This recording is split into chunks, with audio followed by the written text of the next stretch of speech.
ಸ್ನೇಹಿತರೆ, ಚರಿತ್ರೆಯ ಮತ್ತೊಂದು ವಿಡಿಯೋಗೆ ನಿಮಗೆಲ್ಲ ಪ್ರೀತಿಯ ಸ್ವಾಗತ. ನೀವು ಈಶಾನ್ಯ ಭಾರತದವರನ್ನ ನೋಡಿರಬಹುದು. ಅವರು ನೋಡೋದಕ್ಕೆ ಭಾರತೀಯರಿಗಿಂತ ಸ್ವಲ್ಪ ಭಿನ್ನವಾಗಿ ಕಾಣ್ತಾರೆ. ನಮ್ಗೆ ಹೋಲಿಸಿದ್ರೆ ಅವರ ಕಣ್ಣುಗಳು ಚಿಕ್ಕದಾಗಿರ್ತಾವೆ, ಹಣೆ ಸ್ವಲ್ಪ ದೊಡ್ಡದಾಗಿರುತ್ತೆ. ಕೇವಲ ಮುಖ ಮಾತ್ರ ಅಲ್ಲ, ಅವರ ಸಂಸ್ಕೃತಿ ಕೂಡ ಭಿನ್ನವಾಗಿರುತ್ತೆ. ಆಚಾರ, ವಿಚಾರ, ಭಾಷೆ, ಆಹಾರ ಪದ್ಧತಿ ಎಲ್ಲವೂ ಕೂಡ ಭಾರತದ ಬೇರೆ ಭಾಗಗಳಿಗೆ ಹೋಲಿಸಿದ್ರೆ ವಿಭಿನ್ನವಾಗಿರುತ್ತೆ.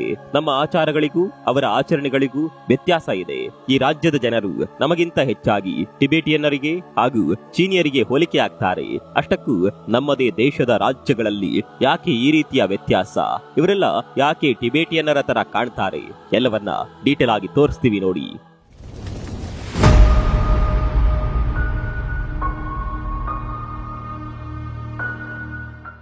ದಾಖಲೆಗಳು ಹೇಳುವ ಪ್ರಕಾರ ಮಾನವನ ಉಗಮವಾಗಿದ್ದು ಆಫ್ರಿಕಾದಲ್ಲಿ.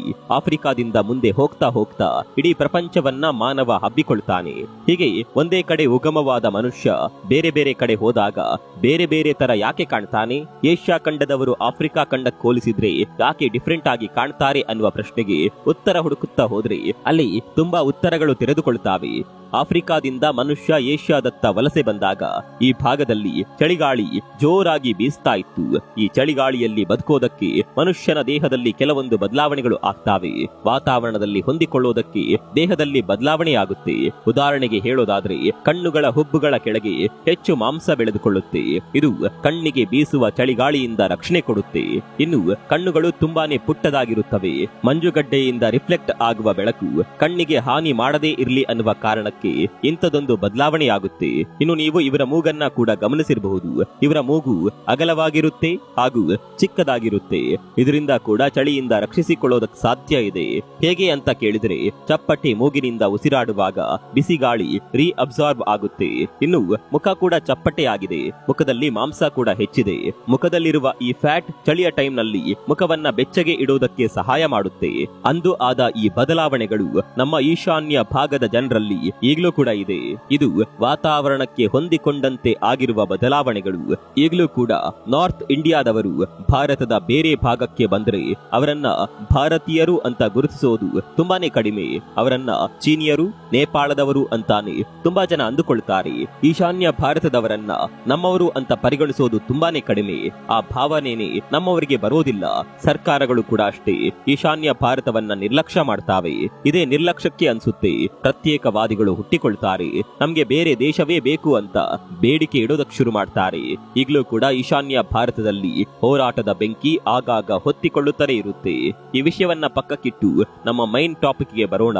ಚಳಿಗಾಳಿಯ ಕಾರಣದಿಂದಾಗಿ ಏಷ್ಯಾಗೆ ಬಂದ ಮನುಷ್ಯನಿಗೆ ಬದಲಾವಣೆಗಳು ಆಗ್ತಾ ಹೋಯ್ತು ಅನ್ನೋದು ನಿಮ್ಗೆ ಗೊತ್ತಾಯ್ತು.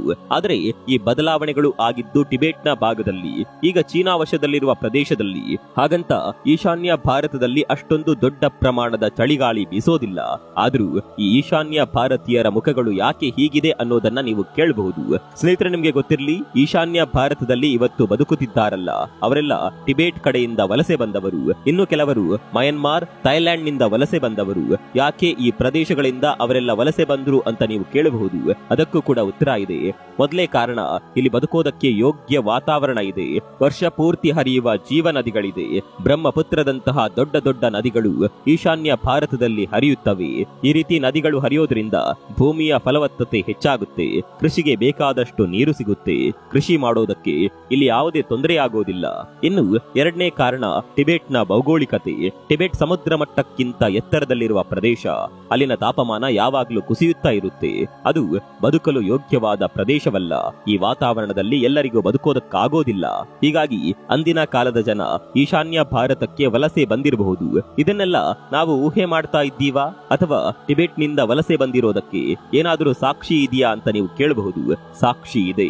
ಬೇರೆ ಭಾಗದ ಭಾರತೀಯರು ಹಾಗೂ ಈಶಾನ್ಯ ಭಾರತೀಯರ ಜೆನೆಟಿಕ್ಸ್ ಅನ್ನ ಸ್ಟಡಿ ಮಾಡಿದಾಗ ಅಲ್ಲಿನ ಜನರ ಜೆನೆಟಿಕ್ಸ್ ಹೋಲಿಕೆ ಆಗೋದಿಲ್ಲ. ಬದಲಿಗೆ ಟಿಬೇಟಿಯನ್ನರ ಹಾಗೂ ಬರ್ಮಾ ಭಾಗದ ಜನರ ಜೆನೆಟಿಕ್ಸ್ ಜೊತೆ ಹೆಚ್ಚಾಗಿ ಹೋಲಿಕೆ ಆಗುತ್ತೆ. ಇವತ್ತಿಗೂ ಕೂಡ ಈಶಾನ್ಯ ಭಾರತದಲ್ಲಿ ತುಂಬಾನೇ ಬುಡಕಟ್ಟು ಜನಾಂಗಗಳು ವಾಸ ಮಾಡ್ತಾವೆ. ಇವರ ಭಾಷೆಗಳು ಥೈಲ್ಯಾಂಡ್ನ ಭಾಷೆಯ ಜೊತೆ ಹೋಲಿಕೆ ಆಗುತ್ತೆ. ಹಾಗಾದ್ರೆ ಭಾರತೀಯರಿಗೂ ಈಶಾನ್ಯ ಭಾರತೀಯರಿಗೂ ಸಂಬಂಧವೇ ಇಲ್ವಾ? ಈಶಾನ್ಯ ಭಾರತ ಒಂದು ವಲಸಿಗರ ಭೂಮಿಯ? ಹೀಗೆ ಹೇಳೋದಕ್ಕೆ ಕೂಡ ಬರೋದಿಲ್ಲ. ಭಾರತೀಯರಿಗೂ ಈಶಾನ್ಯ ಭಾರತೀಯರಿಗೂ ಕೂಡ ತುಂಬಾನೇ ಹೋಲಿಕೆ ಇದೆ. ಈಶಾನ್ಯ ಭಾರತೀಯರ ಜೀನ್ಗಳು ಹೆಚ್ಚಾಗಿ ಟಿಬೇಟಿಯನ್ನರ ಜೊತೆ ಹೋಲಿಕೆಯಾದರೂ ಕೂಡ ಕೆಲವರ ಜೀನ್ಸ್ ಭಾರತೀಯರ ಜೊತೆ ಕೂಡ ಮ್ಯಾಚ್ ಆಗುತ್ತೆ. ಇನ್ನು ಎರಡನೇ ಸಿಮಿಲಾರಿಟಿ ಏನು ಅನ್ನೋದನ್ನ ನೋಡೋದಾದ್ರೆ ಸಂಸ್ಕೃತ, ಪ್ರಕೃತ ಮತ್ತು ಹಿಂದೂ ಧರ್ಮ. ಈಶಾನ್ಯ ಭಾರತವನ್ನ ಪ್ರಮುಖವಾಗಿ 2 ರಾಜ ಮನೆತನಗಳು ಆಳ್ವಿಕೆ ಮಾಡಿವೆ. ಮೊದಲೇದು ಕಾಮರೂಪ ಸಾಮ್ರಾಜ್ಯ. ಕ್ರಿಸ್ತಶಕ 350ರಿಂದ 1140ರವರೆಗೂ ಕಾಮರೂಪ ಸಾಮ್ರಾಜ್ಯ ಈಶಾನ್ಯ ಭಾರತವನ್ನ ಆಳ್ವಿಕೆ ಮಾಡಿತ್ತು. ಲೋರ್ ಸಾಮ್ರಾಜ್ಯ ಇದಾದ ನಂತರ ಆಳ್ವಿಕೆ ಮಾಡುತ್ತೆ. ಈ ಸಾಮ್ರಾಜ್ಯದ ಆಳ್ವಿಕೆಯ ಸಂದರ್ಭದಲ್ಲಿ ಪ್ರಮುಖವಾಗಿ ಸಂಸ್ಕೃತ ಮತ್ತು ಪ್ರಾಕೃತ ಭಾಷೆಗಳನ್ನ ಉಪಯೋಗಿಸಲಾಗ್ತಾ ಇತ್ತು. ಇದೇ ಭಾಷೆಗಳು ಬೇರೆ ಬೇರೆ ಭಾಷೆಗಳ ಹುಟ್ಟಿಗೆ ಕಾರಣವಾಯಿತು. ಜೊತೆಗೆ ಸಂಸ್ಕೃತ ಭಾಷೆಗಳ ಬಳಕೆ ಈಗಲೂ ಕೂಡ ಅಲ್ಲಿ ಇದೆ. ಇಷ್ಟೆಲ್ಲ ಇದ್ರೂ ಈಶಾನ್ಯ ಭಾರತೀಯರು ಯಾಕೆ ಭಾರತದೊಂದಿಗೆ ಇರೋದಕ್ಕೆ ಇಷ್ಟಪಡೋದಿಲ್ಲ ಅಥವಾ ಸರ್ಕಾರಗಳು ಯಾಕೆ ಈಶಾನ್ಯ ಭಾರತವನ್ನ ಯಾವತ್ತು ನಿರ್ಲಕ್ಷ್ಯ ಮಾಡ್ತಾವೆ ಅಂತ ಕೇಳಿದ್ರೆ ಅದಕ್ಕೆ ಉತ್ತರ ಬ್ರಿಟಿಷರ ಕುಟಿಲ ನೀತಿ. ಬ್ರಿಟಿಷರು ಭಾರತವನ್ನ ಆಳಿದ್ದು ಒಡೆದು ಆಳುವ ನೀತಿಯಿಂದ ಅನ್ನೋದು ನಿಮ್ಗೆ ಗೊತ್ತಿರಬಹುದು. ಭಾರತದಂತಹ ದೊಡ್ಡ ದೇಶವನ್ನ ಆಳೋದಕ್ಕೆ ಅವರು ನಮ್ಮವರ ಜೊತೆ ಕಚ್ಚಾಟ ಆಗುವಂತೆ ನೋಡಿಕೊಳ್ತಾರೆ. ಇದೇ ಒಡೆದು ಆಳುವ ನೀತಿಯಿಂದಲೇ ಬ್ರಿಟಿಷರು ಸಕ್ಸಸ್ ಆಗಿದ್ದು. ಬ್ರಿಟಿಷರ ಆಳ್ವಿಕೆಯ ಸಂದರ್ಭದಲ್ಲಿ ಈಶಾನ್ಯ ಭಾರತಕ್ಕೆ ಭಾರತೀಯರು ಹೋಗುವಂತಿರಲಿಲ್ಲ. ಈಗಲೂ ಕೂಡ ನಾಗಾಲ್ಯಾಂಡ್ಗೆ ಹೋಗಬೇಕು ಅಂದ್ರೆ ಭಾರತೀಯರು ಪರ್ಮಿಷನ್ ತೆಗೆದುಕೊಂಡು ಹೋಗಬೇಕು. ನಮ್ಮ ದೇಶದಲ್ಲೇ ಇರುವ ರಾಜ್ಯಗಳಿಗೆ ಹೋಗಬೇಕು ಅಂದ್ರೆ ನಮ್ಮ ದೇಶದೊಳಗೆಯೇ ಪರ್ಮಿಷನ್ ತೆಗೆದುಕೊಂಡು ಹೋಗುವ ಪರಿಸ್ಥಿತಿ ಇದೆ ಅನ್ನೋದು ನಿಮಗೂ ಕೂಡ ಗೊತ್ತಿರಬೇಕು. ಇದು ಬ್ರಿಟಿಷರು ಮಾಡಿದ ತಂತ್ರ. ಬ್ರಿಟಿಷರು ಅಲ್ಲಿಗೆ ಎಂಟ್ರಿ ಬಂದ್ ಮಾಡೋದಕ್ಕೆ ಕೂಡ ಕಾರಣ ಇತ್ತು. ಭಾರತದ ಉಳಿದ ಭಾಗದಲ್ಲಿರುವ ಸ್ವತಂತ್ರ್ಯ ಚಳವಳಿಗಳು ಈಶಾನ್ಯ ಭಾರತಕ್ಕೂ ಕೂಡ ಹಬ್ಬದೇ ಇರ್ಲಿ ಅಂತ ಬ್ರಿಟಿಷರು ಇಂಥದ್ದೊಂದು ಕುತಂತ್ರ ಮಾಡಿದ್ರು. ಮತ್ತೊಂದು ಕಡೆ ಭಾರತೀಯರಿಗೆ ಎಂಟ್ರಿ ಬಂದ್ ಮಾಡಿದ್ದ ಬ್ರಿಟಿಷರು ಕ್ರಿಶ್ಚಿಯನ್ ಮಿಷನರಿಗಳಿಗೆ ಮಾತ್ರ ಪ್ರವೇಶ ನಿಷೇಧ ಮಾಡಲಿಲ್ಲ. ಹೀಗಾಗಿ ಕ್ರಿಶ್ಚಿಯನ್ ಮಿಷನರಿಗಳು ಈಶಾನ್ಯ ಭಾರತದೊಳಗೆ ಪ್ರವೇಶ ಮಾಡ್ತಾವೆ. ಅಲ್ಲಿವರೆಗೆ ಈಶಾನ್ಯ ಭಾರತದಲ್ಲಿ ಹಿಂದೂ ಧರ್ಮ ಆವರಿಸಿಕೊಂಡಿತ್ತು. ಅಲ್ಲಿವರೆಗೆ ಹಿಂದೂ ಪ್ರದೇಶವಾಗಿದ್ದ ಈ ಭಾಗ ಕ್ರಿಶ್ಚಿಯನ್ ಭಾಗವಾಗಿ ಪರಿವರ್ತನೆಯಾಗುತ್ತೆ. ಬ್ರಿಟಿಷರು ಕೇವಲ ಇಲ್ಲಿ ಮಾತ್ರ ತಾರತಮ್ಯವನ್ನ ತಂದಿಡಲಿಲ್ಲ, ಇದನ್ನೇ ಉತ್ತರ ಭಾರತ ಹಾಗೂ ದಕ್ಷಿಣ ಭಾರತದ ನಡುವೆ ತಂದಿಡುವ ಪ್ರಯತ್ನ ಮಾಡ್ತಾರೆ. ಈಗಲೂ ಕೂಡ ದಕ್ಷಿಣ ಭಾರತದವರನ್ನ ಕಂಡ್ರೆ ಉತ್ತರ ಭಾರತದವರಿಗೆ ಆಗೋದಿಲ್ಲ, ಉತ್ತರ ಭಾರತದವರನ್ನ ಕಂಡ್ರೆ ದಕ್ಷಿಣ ಭಾರತದವರಿಗೆ ಆಗೋದಿಲ್ಲ. ಇಲ್ಲಿನ ಆಚಾರ ವಿಚಾರಗಳಿಗೂ ವ್ಯತ್ಯಾಸ ಇದೆ. ಇನ್ನು ಈಶಾನ್ಯ ಭಾರತ ಪರ್ವತ ಪ್ರದೇಶ, ಬೆಟ್ಟ ಗುಡ್ಡಗಳಿಂದ ಕೂಡಿದೆ. ಇನ್ನು ಮೈನ್ಲ್ಯಾಂಡ್ ಭಾರತದಿಂದ ಈಶಾನ್ಯ ಭಾರತಕ್ಕೆ ಸಂಪರ್ಕ ಸಾಧಿಸುವ ರಸ್ತೆ ಇರೋದು ಒಂದೇ ಒಂದು. ಇದನ್ನ ನೀವು ಮ್ಯಾಪ್ ನೋಡಿದರೆ ಗೊತ್ತಾಗುತ್ತೆ. ಭೌಗೋಳಿಕವಾಗಿ ಭಾರತ ಹಾಗೂ ಈಶಾನ್ಯ ಭಾರತಕ್ಕೆ ಇಷ್ಟೇ ಕನೆಕ್ಷನ್ ಇರೋದು. ಇದರಿಂದ ಅಭಿವೃದ್ಧಿಗೂ ಕೂಡ ತೊಡಕಾಗುತ್ತೆ. ಇನ್ನು ರಾಜಕೀಯ ವ್ಯವಸ್ಥೆ ಕೂಡ ಈಶಾನ್ಯ ಭಾರತದಿಂದ ಸಪರೇಟ್ ಆಗೋದಕ್ಕೆ ಕಾರಣ ಬ್ರಿಟಿಷರು ಈಶಾನ್ಯ ಭಾರತವನ್ನ ಚೆನ್ನಾಗಿಯೇ ನೋಡಿಕೊಂಡಿದ್ರು. ಹಾಗಂತ ಸುಮ್ನೆ ನೋಡಿಕೊಂಡಿರ್ಲಿಲ್ಲ. ಅದರಲ್ಲಿ ಅವರಿಗೆ ಲಾಭ ಇತ್ತು. ಅಲ್ಲಿನ ಸಂಪನ್ಮೂಲಗಳನ್ನ ಬ್ರಿಟಿಷರು ಬಳಸಿಕೊಂಡ್ರು. ಹೀಗಾಗಿ ಈಶಾನ್ಯ ಭಾರತವನ್ನ ಅವರು ಚೆನ್ನಾಗಿಯೇ ನೋಡಿಕೊಂಡ್ರು. ಭಾರತ ಸ್ವತಂತ್ರಗೊಂಡ ನಂತರವೂ ಕೂಡ ಬ್ರಿಟಿಷರು ಮಾಡಿದ್ದ ಕೆಲವೊಂದು ಪಾಲಿಸಿಗಳನ್ನ ಭಾರತ ಸರ್ಕಾರ ಬದಲಾವಣೆ ಮಾಡಲೇ ಇಲ್ಲ. ಅದರ ಜೊತೆಗೆ ಈಶಾನ್ಯ ಭಾರತದ ಬಗ್ಗೆ ಹೆಚ್ಚು ತಲೆಕೆಡಿಸಿಕೊಳ್ಳೋದಕ್ಕೆ ಕೂಡ ಹೋಗೋದಿಲ್ಲ.